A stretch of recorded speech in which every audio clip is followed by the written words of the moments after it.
Introduction and specs. The success of the Galaxy A54 has set the bar high for the just-released Galaxy A55. After the Samsung Galaxy S and Z foldable series, the Galaxy A5X series is likely the most popular in the company's portfolio for good reason. This year's model makes gains in key areas. The new A55 boasts a bigger display, a more powerful chipset, more RAM in the base configuration, and a tougher and more premium build. Most other aspects of what made the Galaxy A54 successful remain untouched.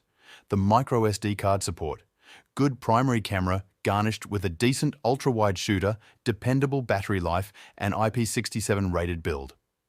Moreover, this time it uses an aluminum frame and Gorilla Glass Victus Plus protection.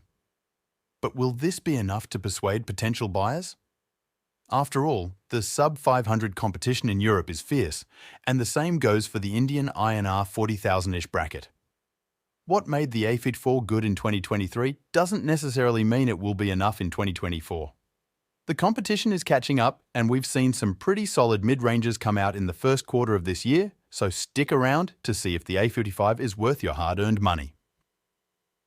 Unboxing the Samsung Galaxy 55. The Galaxy A55 comes in a modest retail box with only some user manuals, a SIM tool, and a USB-C to USB-C cable for charging and data transfer.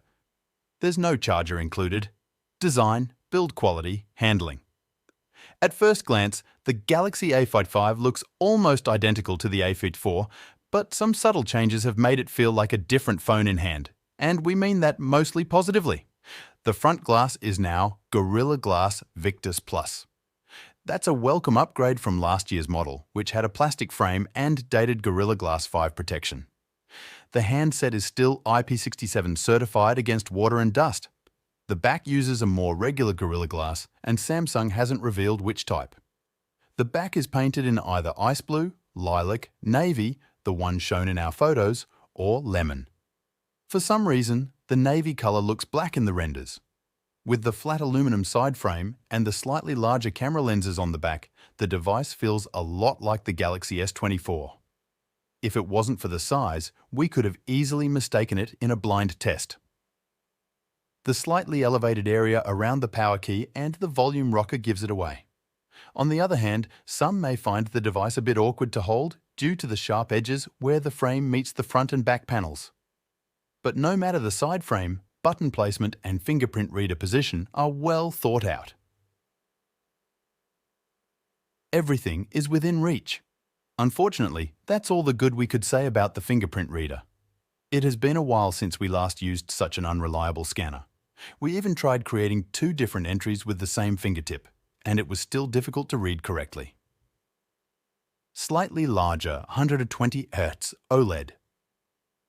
This year's Galaxy A55 basically borrows the A54's display and adds 0.2 on top.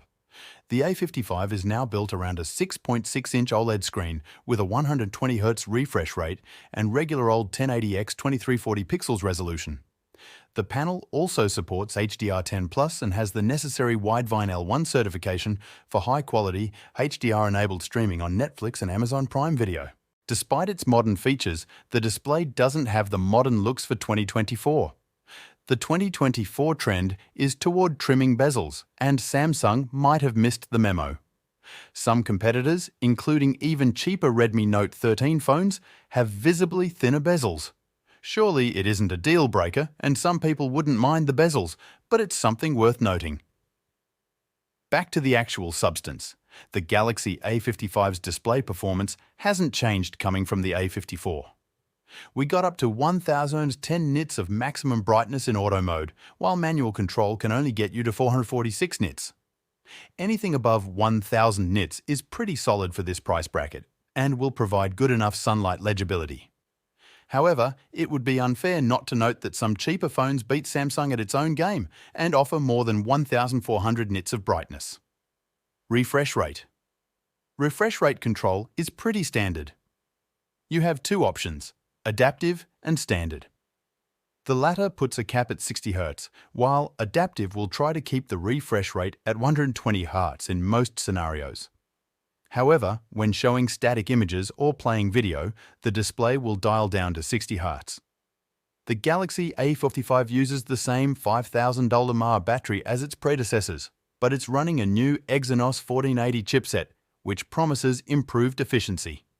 However, we have to take into account the display, which is now 0.2 larger and could contribute to increased power consumption.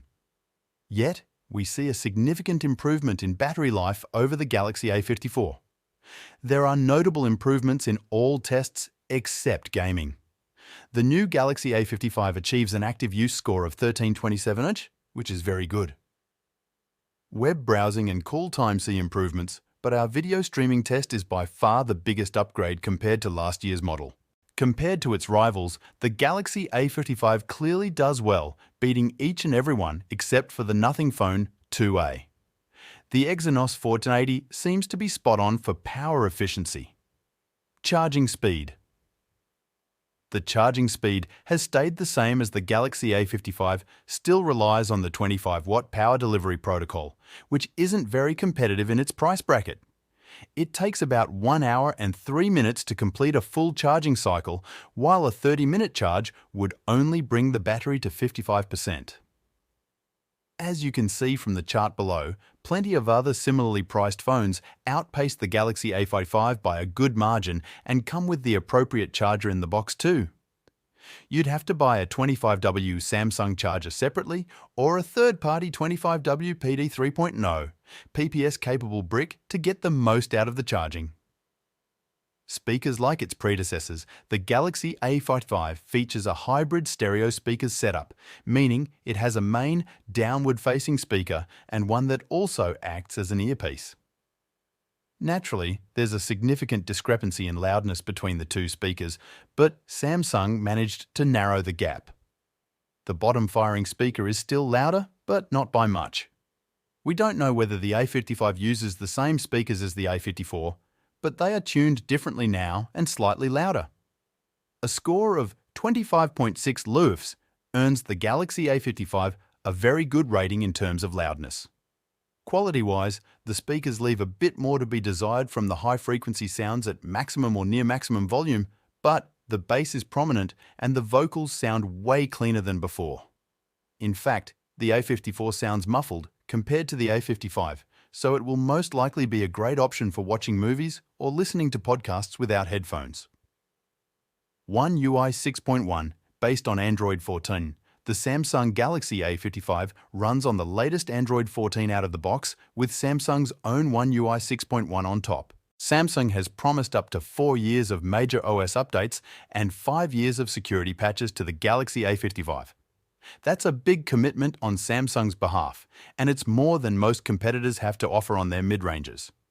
One UI 6.1 was introduced with the new Galaxy S24 series. The Galaxy A55 gets almost all of the features Samsung's custom overlay has to offer.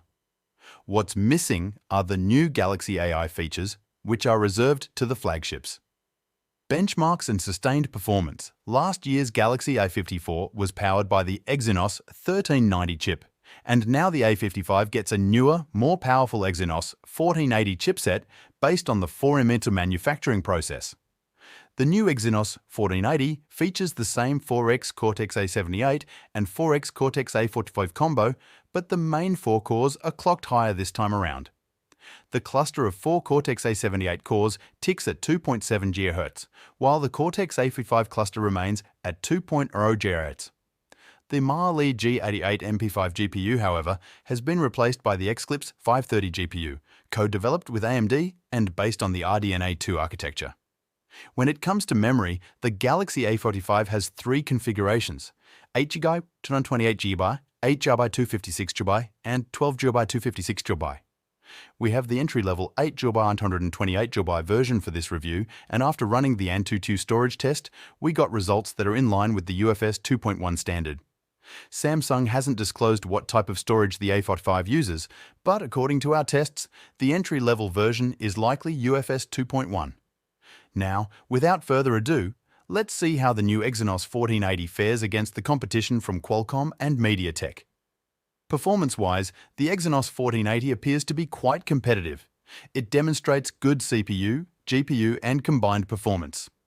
It's also a big upgrade over the older Exynos 1380 and falls short only to the higher-end Snapdragon 8 Gen, one Exynos 2200 powered Samsung Galaxy S23 FE, and the Xiaomi 13T's Dimensity 8200 Ultra SoC. We are also surprised to see the Galaxy A55 scoring excellently in our stress test. In both the CPU and GPU stress test, the device maintained near maximum performance, and the handset itself didn't feel extremely hot either.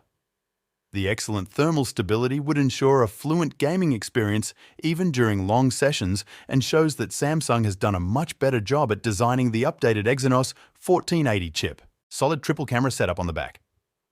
The camera setup from the Galaxy A54 remains unchanged. We have a 50mm main camera, aided by a 12mm ultra-wide camera and a 5mm dedicated macro unit.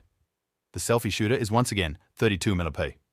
Wide, main, 50mm Sony IMX906 f1.8, 1.1.56, PDAF, OIS, 2160p, 30fps ultra-wide angle, 12MP Sony IMX258, f2.2, 123s ultra-wide, 1-306, 1.12 UMM, fixed focus, 2160 power, 30fps, macro, 5MP, f2.4, fixed focus. Front camera, 32MP Sony IMX66, f2.2, 1-2.4, 0.8 fixed focus, 2160p, 30fps. We like that Samsung uses 12MP ultra-wide sensors for its mid-ranges, as they produce far superior stills compared to their commonly used 8MP counterparts.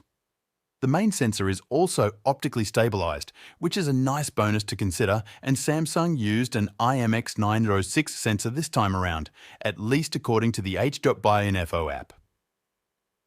Daylight Photo's main camera. Despite using the same camera hardware as last year's Galaxy A54, the A55 demonstrates slightly different processing of stills. The main camera produces nice daylight photos with plenty of detail and a touch of additional sharpness. That last bit is the main difference between the A54 and A55. The latter seems to produce sharper and cleaner overall images. On the other hand, the new rendition offers a more conservative approach to colors. They are now closer to natural, but still lively, especially foliage and sky. Dynamic range is excellent, contrast is good, exposure is accurate, and color temperature is on point, but we tend to see a bit of noise at times in homogeneous areas like the sky or when shooting stills indoors. The barely noticeable noise aside, the device maintains good quality indoors. 2x zoom Samsung messed up the processing on this one. For some reason, last year's 2x zoom photos looked better. This year, the Galaxy A55 offers subpar 2x zoom crop mode, as noise is quite obvious and everything looks fuzzy. We no longer see those sharp and detailed stills from the 1x mode. Colors, contrast, dynamic range, etc. are the same though. Competition. The Samsung Galaxy A5X lineup is perhaps one of the most competitive series in the brand's portfolio. However, we feel like they've lost their mojo with the Galaxy A55. Sure, it has some compelling upgrades this year, like battery life and chipset, but are they enough to keep the Galaxy A5X series afloat? As always, it's a bit more nuanced than this. If you are in the market for strictly a Samsung phone, there are quite a few options around the same price point. The Galaxy A54 is still a viable option, given that it's essentially the same phone, but with shorter battery life and a less powerful Exynos 1380. And it's more than $100 cheaper too. The more recent Galaxy A35 is a very close match to last year's Galaxy A54 too, but it doesn't come cheap. In a direct comparison between the A35 and the A55 though, the latter is slightly better in almost every aspect: performance, battery life, camera, and build quality. It's up to you to decide whether the $100 difference is justifiable for a slightly better user experience. Continuing with the homegrown competition, the new Galaxy A55 is priced close to the Galaxy S23 FE. Dangerously close even. And as the name implies, the Galaxy S23 FE is an affordable flagship, far from the Galaxy A55's true mid-range nature. The only real advantage the Galaxy A55 has over its higher-end sibling is battery life, which is one area where it wipes the floor with the S23 FE. However, it's hard to overlook other aspects and features. Better display, faster chipset, better camera experience, has 3x telephoto 2, wireless charging, as well as other neat tidbits like Samsung DeX, reverse charging, better ingress protection, etc. The Galaxy S23 FE is objectively the better phone. Looking for competition outside Samsung's camp, we find the Xiaomi 13T as an excellent alternative. The device undercuts the Galaxy A55 in terms of pricing and offers objectively better hardware too.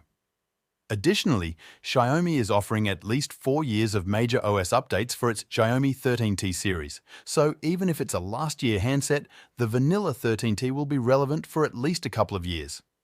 It also has a better display, twice the storage by default, a snappier chipset, a better camera system with a telephoto unit, faster charging, and similar battery life. It's not as good as the Galaxy A55s, but it's still close enough not to sway you in either direction. Another popular mid-ranger worth mentioning is the Nothing Phone 2A. This one is significantly cheaper, but matches the Galaxy A55's class better. Moreover, it's the only phone on this list that surpasses the Galaxy A55 in terms of battery life. It has the same performance as the Galaxy A55 and also a similar camera experience and display, but it charges faster and offers a standout design. However, that last bit may be polarizing. Either way, it is cheaper, so it's definitely worth considering. At launch, the Galaxy A55 is about $140 more expensive. Verdict: we had high hopes for the Galaxy A55, but it appears competition is catching up. The newer A55 tries to ride on the success of its predecessors, but the modest upgrades this year make it hard to justify the high launch price. We are impressed by the battery life. We liked the new, more premium design. Raw performance is good, along with sustained performance, and we are generally happy with the camera all around, including selfies and video recording. Display quality is competitive, although it's not hard to find bright 120Hz OLEDs nowadays. In the end, it's the price tag that keeps us from recommending the A55 outright. There are many sensible options around the same price point and even handsets at a much lower price with similar, if not better, user experience. And while it may sound like nitpicking, small things add up. For instance, we are very disappointed by the fingerprint reader. We are not fans of the virtual proximity sensor, and the thick screen bezels are off-putting. All in all, the Galaxy A55 is a good phone, but not at this price. We suspect other cheaper or similarly priced devices from Samsung itself will cannibalize Galaxy A55 sales unless its price drops significantly in the coming months. Then it would be a rather easy recommendation. Pros: sturdy build with Gorilla Glass Victus Plus, aluminum frame, IP67 rating. Great battery life. Dependable camera performance, excellent videos. Good performance for this price range and great thermal behavior. Stereo speakers with good quality. One of the few devices with microSD slot in this price range. Polished One UI 6.1. Entitled to at least 4 years of OS upgrades. Cons: no charger in the box and not very fast to charge. Unreliable fingerprint reader performance. Thick display bezels. The virtual proximity sensor for turning off the screen during calls is not as good as a physical one. Expensive at launch.